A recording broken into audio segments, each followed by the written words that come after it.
সুপ্রিয় শিক্ষার্থীবৃন্দ, তোমরা নিশ্চয়ই দেখতে পাচ্ছ বোর্ডে লিখছি রাইটিং সামারি, অর্থাৎ আগামীকালকে থেকে তোমাদের যে টার্মিনাল পরীক্ষাটা শুরু হচ্ছে সেই পরীক্ষায় অনেকের প্রবলেম হয় যে সামারিতে 10 মার্ক, কিভাবে 10 মার্কের একটা কাঙ্ক্ষিত ফলাফল আমরা অর্জন করতে পারি।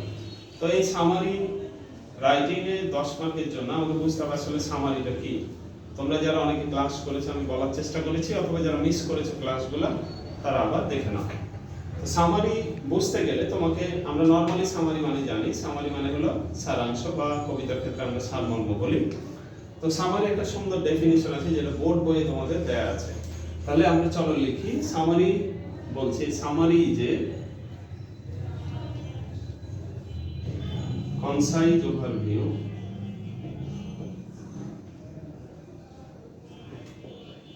of a text's main idea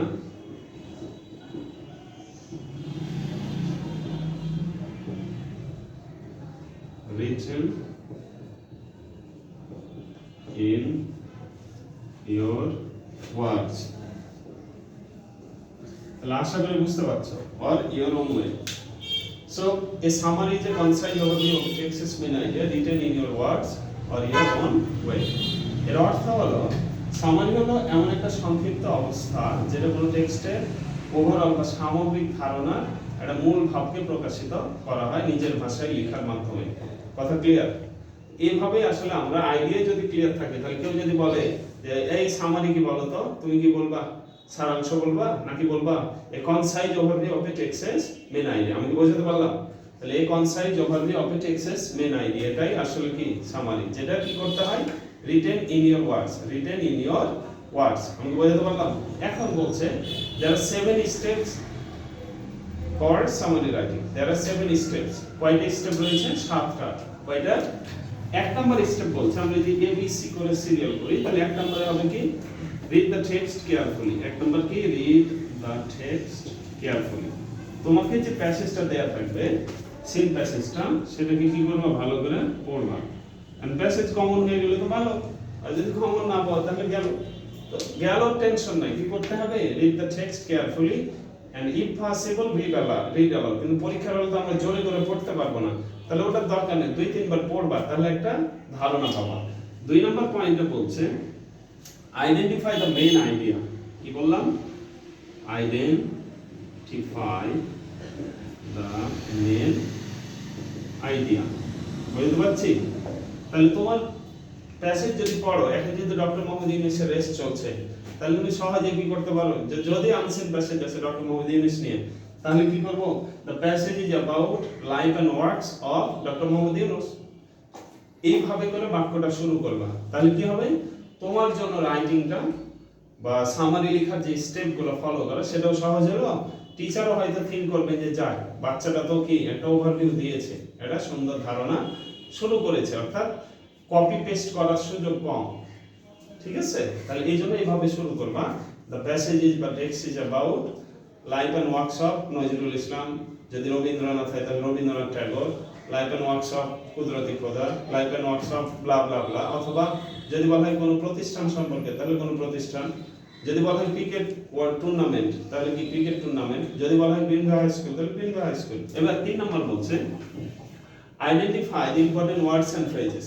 কেন আইডেন্টিফাই করব? দেখো, identify the important words and phrases.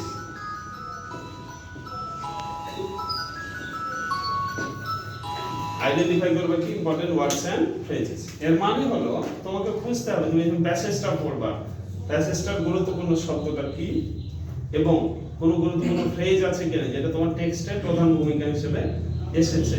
বুঝতে পারলাম? সেইগুলো তোমাকে খেয়াল রাখতে হবে, বা তুমি হয়তো একটা আন্ডারলাইন বা ডট দিয়ে রাখলা বোঝার জন্য। এবার কি করবা? 4 নম্বর পয়েন্ট আসছে যে এই যে গুরুত্বপূর্ণ শব্দগুলো পেয়েছো, তাহলে এদের দিয়ে সেন্টেন্স মেক করো। তাহলে make sentence with the words, make sentences with those words and phrases. Words and, আমি কি বোঝাতে পারছি? পাচ্ছি তো বুঝতে? গুড। তারপরে আমি তাহলে কি করলাম, দেখো চারটা প্রথমে পড়বো, তারপর মেন আইডিয়াটা বুঝবো, বুঝছো? 3 নাম্বার কি, তুমি গুরুত্বপূর্ণ শব্দগুলা বা ফ্রেজগুলা খুঁজবা। ফ্রেজ কি, group of words without subject and finite verb. তারপর কি, সেন্টেন্স মেক করবা। এন্ড সেন্টেন্স মেক করলে কি রেখে দিবা নাকি সেন্টেন্সগুলো সাজাবা? এখন সেন্টেন্সগুলো আমি কি করব বলো তো, সেন্টেন্সগুলোকে সাজাতে হবে। তাহলে ই নাম্বার অর্থাৎ 5 নাম্বার পয়েন্টটা কি, arrange them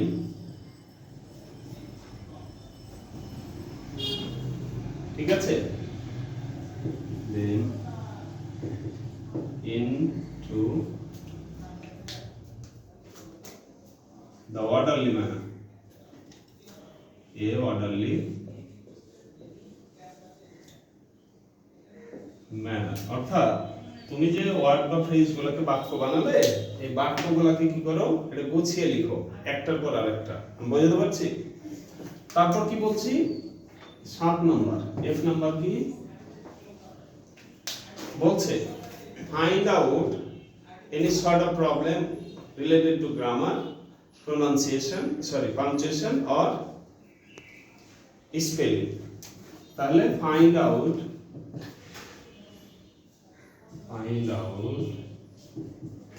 the problem of grammar, punctuations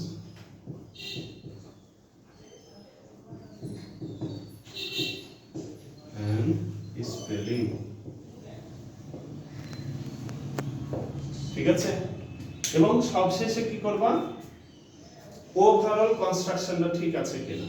তাহলে কি করতে হবে, এন্ড ফাইনালি কি করব বলো তো, জি নাম্বার ফাইনালি কি করব, গেস করো। ওভারঅল কনস্ট্রাকশনটা ঠিক আছে কিনা, তাহলে ওভারভিউ করো। Overview the whole new text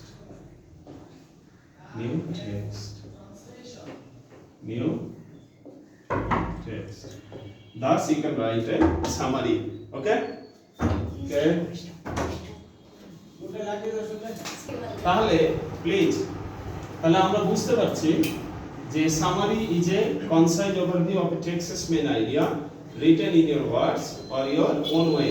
অর্থাৎ সামারি হলো বা সারাংশ হলো কোন টেক্সটের উপর লিখিত আমার নিজের ভাষায় রচিত কোন অনুচ্ছেদের বা বিষয়ের একটা সামগ্রিক অবস্থার সংক্ষিপ্ত রূপ। যেটা করতে গেলে 7টা কি রয়েছে, ধাপ রয়েছে। সামারি আইডেন্টিফাই করতে 7টা ধাপ। একটা হলো টেক্সটটা ভালো করে পড়বো, 2 নাম্বার হলো কি মেন আইডিয়াটা আমি খুঁজে বার করার চেষ্টা করব, পড়লেই বুঝতে পারবা। 3 নাম্বার কি ইম্পর্টেন্ট ওয়ার্ডস বা ফ্রেজ আছে কিনা, থাকলে সেগুলো আমাকে আইডেন্টিফাই করে নিতে হবে। ঠিক আছে? আইডেন্টিফাই করলে ওই ওয়ার্ড বা ফ্রেজগুলোকে আমি এবার বাক্য বানাবো। বাক্য বানালে কি করব, এর পরের ধাপ হলো বাক্যগুলোকে সাজিয়ে লিখবো। সাজিয়ে লিখলে কি করবা, এবার দেখবা যে পাংচুয়েশন, ক্যাপিটালাইজেশন, গ্রামার বা স্পেলিং এর কোনো প্রবলেম আছে কিনা। ঠিক আছে? এবং ওভারঅল এবার একটা হোল টেক্সটটা, নতুন যে টেক্সট আমি বানালাম সেটা ঠিক হয়েছে কিনা দেখবে, ইনশাআল্লাহ তোমার হচ্ছে না প্রবলেম। তবে আর কিছু বৈশিষ্ট্য আছে বুঝতে হবে, সেটি হলো কি, তুমি যখন সামারি লিখবা তখন তোমাকে দেখতে হবে পুরো যে টেক্সট দেওয়া আছে এই গিভেন টেক্সটের 1/3 লিখতে হবে। অর্থাৎ 1.5 শর্টের যদি একটা টেক্সট দেওয়া থাকে আনসিন প্যাসেজ, তোমাকে খেয়াল করতে হবে যে 150 শর্টের জন্য 1/3 কত, 50। তাহলে নিয়ম হলো, বোর্ডের নিয়ম বলছে 50 ± 5। অর্থাৎ তুমি সামারি লিখবা কত ওয়ার্ডের জন্য, 150 ওয়ার্ডের ক্ষেত্রে 45 থেকে 55 ওয়ার্ডের মধ্যে।